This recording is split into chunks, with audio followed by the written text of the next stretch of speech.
name is Rocco Cataldo. I am a principal and director over at Potenza Productions here in Chicago. We are a production company who does a lot of brand marketing and brand videos for the web. That's kind of like what pays the bills. Okay. But we could be doing this podcast, it could be film, it could be anything, theater, art, whatever it is. People can relate to a great story. People can relate to great visuals. Hey everybody, I'm Chris Patterson. I work doing community organizing within the city. I also work around nonviolence issues. When I grew up, I knew stealing was wrong according to the law. That's why I ran when I stole it. But I didn't feel conflicted about it. It wasn't a moral thing, right? So it was acceptable to me. Right. And growing up and seeing violence, that was acceptable. Growing up and for me and my little crew, just knowing that we had to be a part, not because someone was forcing us, but we had to be a part of the street landscape.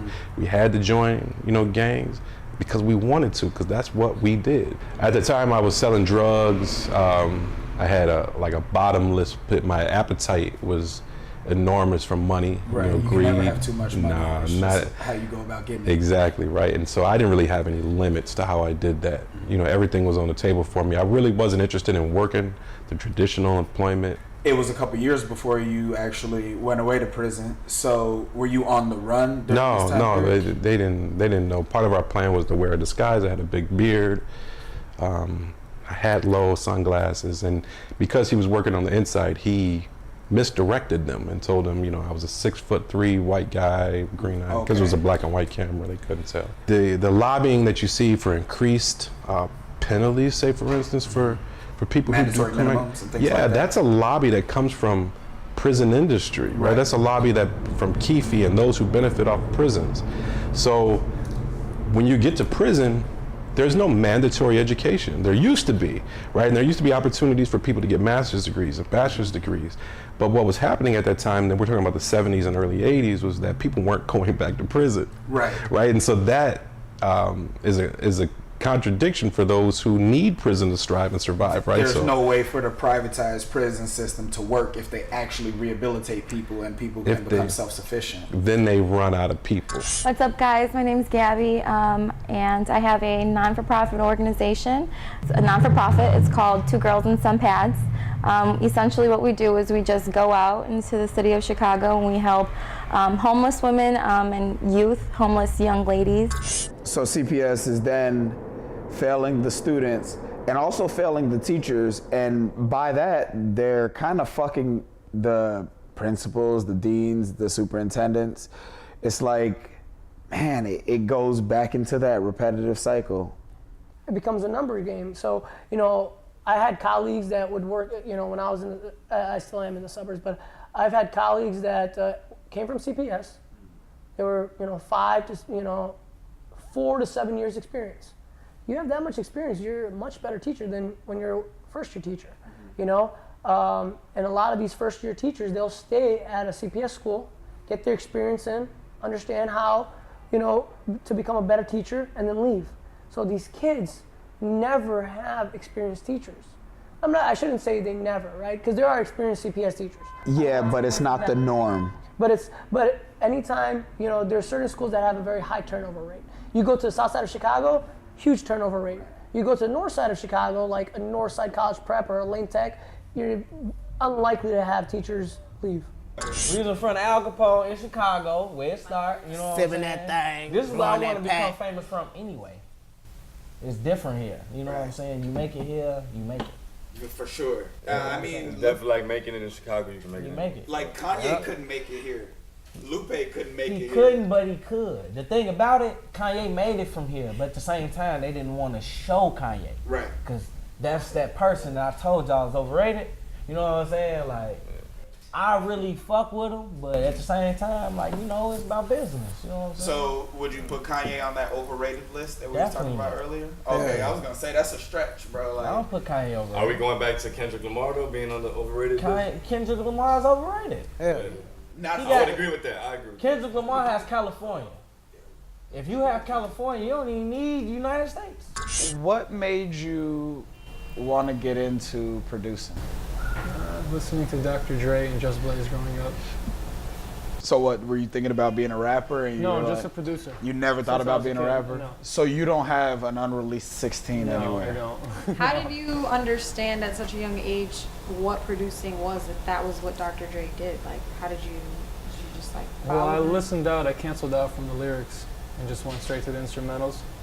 So I wouldn't even pay attention to what the rappers were saying. For me, it was just strictly the instrumental and what was being played. Okay. That Very always cool. interested in me to play it. Yeah. But then he said, but then there is one thing that I will let you know that you'll need to know and keep in mind from now to your future and all your levels of success. So what's that? He was really hesitant to tell me, but having heard it, I was just like, okay, I always keep it in mind whenever I'm pursuing anything, whether it's relationships, job, projects, anything. But he said that just know you cannot accomplish anything by yourself. Facts. Hi, I'm Zebediah. I'm a student, artist, activist, son. I'm a transdisciplinary person. I don't know what that means. I can't be put into a box. It's just letting yourself not be stuck in any preconceived notions. You know, just because people say, oh, you have to be this way, like, or you've been taught to be this way, like, you can constantly reevaluate, retransform, and transgress, go beyond what you do know. Here's a big issue, like in the art world, like the white cube. Like, you go into a gallery and like, it's this really nice, prestigious, clean space. I'm interested in like making that white cube like a dirty triangle. It's all about culture. It's about this. It's about seeing and feeling and talking, and like exposure. What made you be able to come here for the anti-terrorist initiative? Because I graduate police academy, I have a master's degree in criminal science. So my specialty is illegal trafficking with weapons and Islam fundamentalism affecting the terrorism. Okay. So when I publish my book or with a research proposal, it's online and everybody can read it. And you can go. How long did it take you to find work once you moved here? My first attempt. So like It was a like month? no, less than I said like 2 weeks. Okay. Yeah. So in 2 weeks I had 2 jobs.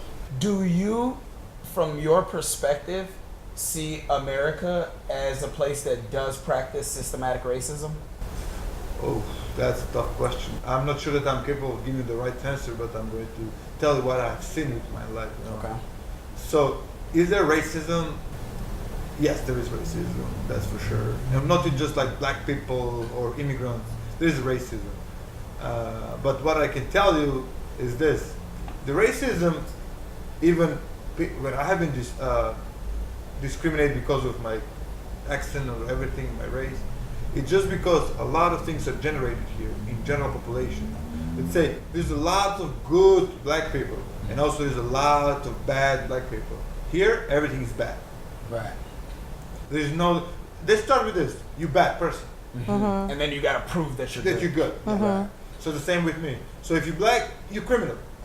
Not after that, okay, let's see, oh, maybe he's not a criminal, he's a better person. This particular evening, it was early in my career as a bookie, and I had gotten my pay from my dad. It was about $2,500 in an envelope. That was my pay. In addition to my pay, I had a payout to do in Wrigleyville. It was something my dad didn't want to do. I was close enough to do it. I was supposed to do it that Friday night, $14,600. So we're playing poker, you know, and I'm not much of a gambler. I'm like fucking around a little bit, right? Everybody is armed to the teeth. John Cusack's hanging out. You know, I know what I'm gonna do already. But you know what? I'm so fucking cool. I'm Sal fucking Presto. I'm gonna not just do this. I'm not just gonna take this money. I'm gonna fucking handle this shit like I'm a fucking pimp. So I'm like, all right, count the pot. They count the pot, right? A little under 8,100, like $8,080 or whatever. So I think for about a second, and I just, you know, give this big smile, and I go, well, shit, we gotta go pot, don't we? Everybody's fucking looking, everybody's standing around. You know how this ends, right? Another fucking ace. I knew it. The whole fucking place goes up for fucking grabs, right? Now, inwardly, my bowels turned Oh, yeah. liquid. My balls are somewhere north of my lungs. Okay, but my face is blank. This is the worst beat ever, but you know what? I'm gonna take this worst beat ever in legendary fashion. Like, man. In the last 5 years, hip hop has abandoned the black woman. You know, and 5 years? That's the it? last. I'm gonna say the last 5 totally, 100%. I think I would have said 10 at least. Well, I ain't gonna go that far, but I'm gonna say the last 5 years, it's like, oh, you know, I fucked your baby mama. You want a medal? You want a cookie? Right. You know what I'm saying? Like, you cool now because you slept with somebody, you know what I'm saying, the mother of somebody's child? That is cool. Like, you know what I'm saying? It's like, you know, this is where we at right now. So obviously we're gonna get it from different viewpoints, right? Different perspectives. Sal was around back then. It's two different styles of play, two different eras, 21 years apart. I mean, two different styles of play. The way the games are officiated are a lot different. We're taking it all into perspective, and we're gonna go with in 1996 and 2017. Bring those teams, flip them, and put them in those different time frames. Who would win? In my opinion, I'll get into more depth later. I'll hear your opinion, but in my opinion, in '96, the Bulls are definitely beating the 2017 Warriors. But I believe the '96 Bulls, they came to 2017, the Warriors winning 7. It's a bang series either way. The Warriors are the perfect team for this era, and the Bulls were the perfect team for almost any era. Besides, you know, this one. I think their team is perfect for almost any era. Honestly, the Bulls.